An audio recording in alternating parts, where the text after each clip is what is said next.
Welcome to Myra media. రచయిత పరుచూరి గోపాలకృష్ణ గారు పరుచూరి పలుకులు అని చెప్పేసి ఒక యూట్యూబ్ ఛానల్ పెట్టారు. దీంట్లో ఆయన సినిమా వాళ్ళకి అలానే ఆయన అప్పట్లో చేసిన హీరోలతో కొన్ని ఎక్స్పీరియన్స్ని మనతో షేర్ చేసుకుంటూ ఉంటారు. సో రీసెంట్గా ఆయన రామారావు గారికి జరిగిన ఒక అవమాన సంఘటన అయితే చోటు చేసుకోవడం జరిగిందనమాట.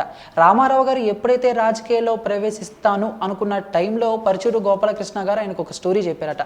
ఆ స్టోరీ బాగుంది అని సెకండ్ కూడా ఇచ్చారట. కానీ అప్పుడే తెలిసిందట పరుచూరి గోపాలకృష్ణ గారికి రామారావు గారు రాజకీయాల్లోకి వెళ్తున్నారు అని చెప్పేసి. అప్పుడు పరుచూరి గోపాలకృష్ణ గారు ఇలా అడిగారట, అన్నగారు మీరు ఒక కృష్ణుడుగాను ఒక రాముడుగాను చూస్తారు, మీరు కనుక రాజకీయాల్లోకి వస్తే చాలామంది మీకు ఆపోజిట్ అయిపోతారు, ఎంతోమంది తిడతారు అని అంటే అప్పుడు రామారావు గారు ఒక మాట అన్నారంట, బ్రదర్ కాశ్మీర్ నుంచి కన్యాకుమారి వరకు దేశం కోసం ఏదైనా చేసిన వాళ్ళ విగ్రహాలు ఉన్నాయి తప్ప సినిమా యాక్టర్ల విగ్రహాలు ఎక్కడా లేవు. నన్ను ఇంతటి వాణ్ణి చేసిన ప్రజల కోసం ఏదో ఒకటి చెయ్యాలి అని చెప్పేసి ఆయన అన్నారు. సో అదే డైలాగ్ని మనం కథానాయకుడు మహానాయకుడు బయోపిక్లో కూడా విన్నాం. ఇక ఆ తర్వాత మళ్ళీ రాజకీయాల్లో ప్రవేశించిన తర్వాత ఆయనకి నెల్లూరు గెస్ట్ హౌస్లో ఒక అవమానం జరిగింది. బేసిక్గా నెల్లూరు గెస్ట్ హౌస్లో ఉన్నప్పుడు అక్కడికి అర్ధరాత్రి ఒక మంత్రి వచ్చారు.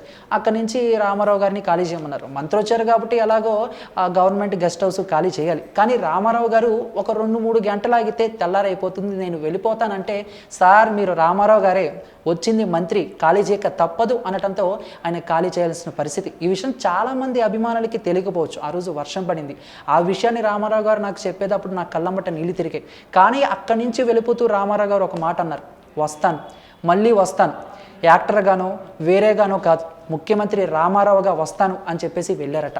ఇక ముఖ్యమంత్రి అయిన తర్వాత ఆయన మొదటిసారి నెల్లూరు వెళ్ళినప్పుడు అదే గెస్ట్ హౌస్లో దిగారట. సో ఇది విన్నారు కదా, మనం సినిమాలో వింటూ ఉంటాం కదా, మళ్ళీ శపథం చేసి అక్కడికే మాట నెరవేర్చుకున్నారని. సో అలా రామారావు గారి జీవితంలో జరిగింది. అదే విషయాన్ని పరుచూరి గోపాలకృష్ణ గారు మనతో పంచుకుని మనకు తెలియచేయడం జరిగిందనమాట. మరి మీరేమంటారు అని మీ యొక్క అభిప్రాయాన్ని కామెంట్ రూపంలో మాకు తెలియజేసి, ఈ వీడియో మీకు నచ్చితే లైక్ చేసి అందరికీ రీచేలా షేర్ చేయండి. ఇటువంటి ఇంట్రెస్టింగ్ లేటెస్ట్ అప్డేట్స్ ఎప్పటికప్పుడు మీ హోమ్ పేజ్పై రావాలి అనుకుంటే మైరా మీడియాని సబ్స్క్రైబ్ చేసుకోవటం మాత్రం మర్చిపోకండి. Thank you.